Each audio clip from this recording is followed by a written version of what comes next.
ሰላም ሰላም ቤተሰብ እንዴት ናችሁ? እኔ ደህና ነኝ እግዚአብሔር ይመስገን። ያው እንደተለመደው ዛሬም በአዲስ ቪዲዮ መጥቻለሁ። ላይክ እያረጋችሁ እስከ መጨረሻው ድረስ ተከታተሉኝ።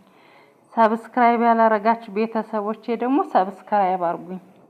እባካችሁ ሰብስክራይብ አርጉኝ። ይሄ ደግነት ለራስ ነው፣ ምንም አይጎዳችሁም ለእናንተ፣ ለእኔ ግን ይጠቅመኛል። አንድ እህታችሁ ነኝ፣ አበረታቱኝ። በእናታችሁ ሰብስክራይብ አርጉኝ።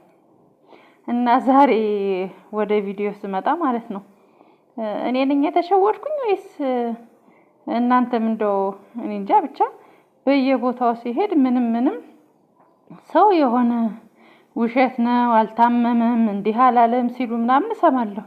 የምር እኔ ነኝ ማለት ነው የተሸወድኩኝ? ይሄን ያክል ግን ሰው ዋሽቶ ታመምኩ ማለት ይችላል? ሳይታመም ነው እንዴ ታመምኩ የሚል ሰው ግን እኔ እንጃ። እኔ በዚህ ልክ ሰው ይወርዳል ብዬ ወይም ለብር ለዶላር ብዬ እንደዚህ ሰው ይሆናል ብዬ አላስብም። እንዴት ሰው በዚህ ልክ ግን አምላኩን ይጋፋል ማለት ነው? ያልታመመውን ታመምኩ ብሎ ለብር ብሎ ነው ለዶላር ብሎ ነው ምናምን ብዙ ነገር እየሰማሁ ነው ማለት ነው። እና ይሄ የእውነት እሱ ሳይታመም ታመምኩ ብሎ እንደዚህ ከፈጣሪ ጋር መጣላት ይቻላል? ይሄ ነገር ግን እውነት ነው ያስሄዳል? እኔ ብቻ ሁሉም ቦታ ላይ ስገባ የሆነ የማፌዝና በቃ ያላግጣሉ ማለት ነው። በየቦታው ምንም ነገር በቃ እኔ ያዘነም ሰው አላይም። ሁልጊዜም ድራማ ነው የሚሰሩት። ዛሬም ድራማቸውን ምናምን እንደውም የሕክምናው መረጃ ሁላ ምናምን እየተነተኑ ማለት ነው። በዚህ ልክ እንዴት እንደዚህ ሊሆን ቻለ? እኔ እንጃ። እንደዚህ ይሄን ያክል ማስመሰል ይቻላል እንዴ? እኔ ግራን የገባኝ ይሄን ያክል 30 ብር ቢሆን 30 ምን ቢሆን ስንትና ስንት አይዲያ ሞልቶ ማለት ነው። እንዴት ሰው በጤናው በዚህ ልክ በጤናው ለምን እንደዚህ ያለ ድራማ ሊሰራ ይችላል? እኔ ይሄን ያክል ወርዶ ይሄን ያክል ድራማ እኮ ከእግዚአብሔር ጋር መጣላት ነው። ክርስቶስን ከእግዚአብሔር ጋር መጣላት ነው። ይሄ ምን ጤናን ሰጥቶ አሟልቶ ሁሉ ነገር አሟልቶ ሰጥቶ ግድ ሆስፒታል ተኝቶ ታመም ያለው ብሎ እንዲህ በዓለም ላይ የሚሰራጭ ነገር ማረግ ማለት እኔ ምን ፍለጋ ነው? ብር ነው ያው እየሰሩ ነው። ምን ችግር አለ? የግድ ታመምኩ ካልተባለ ስራ የለም እንዴ? እኔ ነኝ የተሸወድኩት ወይስ ሰው እየቀለደ ነው ያለ? እኔ ምንም አልገባኝም። ሁሌም ድራማ ሰሩ ይባላል። የዛሬው ደግሞ ለየት ያለ ነው። እንዴት በህመም ላይ ድራማ ይሰራል? ይሄን ያክል እንዲህ ሰው ዝም ብሎ ደርሶ ወጦ በሚቀርበት ሰዓት ጭራሽ ደግሞ እኔ አልገባኝም። ብዙ ሰዎቻችሁ ትቀልዳላችሁ። እኔ አዘንም አላየሁም። አንዳንድ ሰዎች ደግሞ አላችሁ የሃይሚ የሆነ ፌዝ የሚመስል ፎቶ ነገር እያወጣችሁ ሃይሚ እውነት ነው እንዴ አዘንሽ ምናምን ያን ያንሳይ ሁላዋ እኔ ነኝ እንዴ ዛሬ የተሸወድኩት? እኔ ነኝ መሰል እያልኩኝ በቃ ግራ ገብቶኛል። የምርም ደግሞ እኔ በነፂ ሞት ስሜታዊ ስለሆንኩኝ እንባዬ በጣም አስቸግሮኝ ነበረ፣ ተሰምቶኝ ነበረ እና ያም ተደራርቦብኝ ይሆናል ሆዴ ባሰኝ። እኔ ግን አሁን በየቦታው ዞር ስል ምንም እንዳልታመመና እየቀለደ እንደሆነ ነው የሰማሁት ማለት ነው። ብዙ ከነ ማብራሪው ከነ ምናምን እየተናገሩ እንደው እናንተስ በዚህ ታምናላችሁ? እውነት አልታመመም ነው? እኔ ነኝ የተሸወድኩኝ?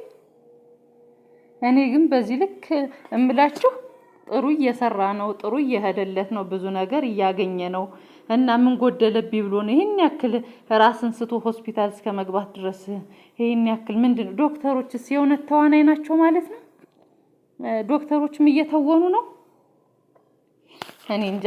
በዚህ ልክ ሰው ወርዶ ታመምኩኝ ብሎ ምናምን እግዚአብሔርና አይን መጠንቆል ከሆነ ጤነኛ ሆናችሁ ሁሉ ነገር ተስተካክሎ ሰጧችሁ ለድራማ ብላችሁ እንደዚህ ታመምኩ ብላችሁ በያልጋው እየሄዳችሁ የምትዘረሩ ሰዎች ግን በጣም ክፉ ናችሁ ማለት ነው። አንደኛ ለሰው የማታስቡ፣ ሁለተኛ ብርና ብር ብቻ አይናችሁን የደፈነው።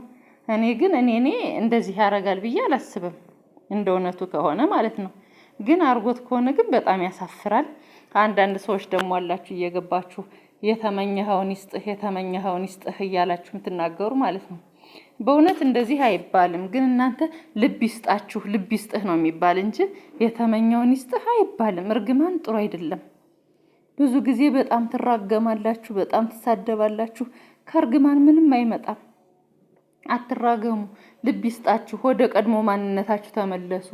ድራማው ይበቃችኋል እያላችሁ ዝም ብላችሁ ብቻ ድራማ እንደሆነ እንደነቃችሁባቸው ኮመንት ጻፉላቸው። በቃ አትሳደቡ፣ አትሳደቡ። ብዙ ኮመንት አይቻለሁ። የተመኘኸውን ይስጥህ፣ የተመኘኸውን ይስጥህ። ምናልባትም የውሸት እውነት ከሆነ እንዲያው እኔ እንጃ። በህዝቡ ላይ እየቀለዱ ከሆነ በጣም ያሳፈራል። የእውነት እንደዚህ አይደረግም። ስንት አይነት የሚሰራ ስራ ሞልቶ ስንት ነገር አይዲያ ሞልቶ የማይሆን አይዲያ ውስጥ ገብተው ተጨማለቁ። አሁን ደግሞ የማይሆን በጤና ይቀለዳል። አረ ይሄ ነገር እኮ እንደው እግዚአብሔርን የሆነ መጥፎ ህመም ቢመጣ ማለት ነው ገንዘብ እንኳን የማያስጥለው እያያችሁ ነው አይደለ? ገንዘብ እንኳን የማያስጥለው ህመም ይሰጣል እኮ እግዚአብሔር መፈታተኑ ጥሩ አይደለም። እኔ ብቻ ብዙ ነገር መናገር አልፈልግም። እኔ ግን በጣም አልቅሼ ነበር የእውነት መስሎኝ። እስኪ እናንተ ንገሩኝ፣ ውሸት ነው ወይ እውነት ነው ወይ? የምታውቁ ካላችሁ በማርያም ንገሩኝ፣ አስረዱኝ። እኔ የእውነት ልቤ እንደተሰበረ ነው። እስኪ ንገሩኝ። ድራማም ከሆነ ድራማ ነው በሉኝ። እኔ ምንም የማውቀው ነገር የለኝም። በየዋህነቴ ብቻ አሁንም ድረስ እንደተሰማኝ ነው። ግን ደግሞ ስሰማ ሁሉም ሰው እየቀለደ ነው ያለ። እኔ በህመም ይቀለዳል ብዬ አላስብም። እስኪ ኮመንት ላይ ጻፉልኝና እስኪ ልረጋጋ። እባካችሁ ደግሞ ሰብስክራይብ አድርጉ በእናታችሁ።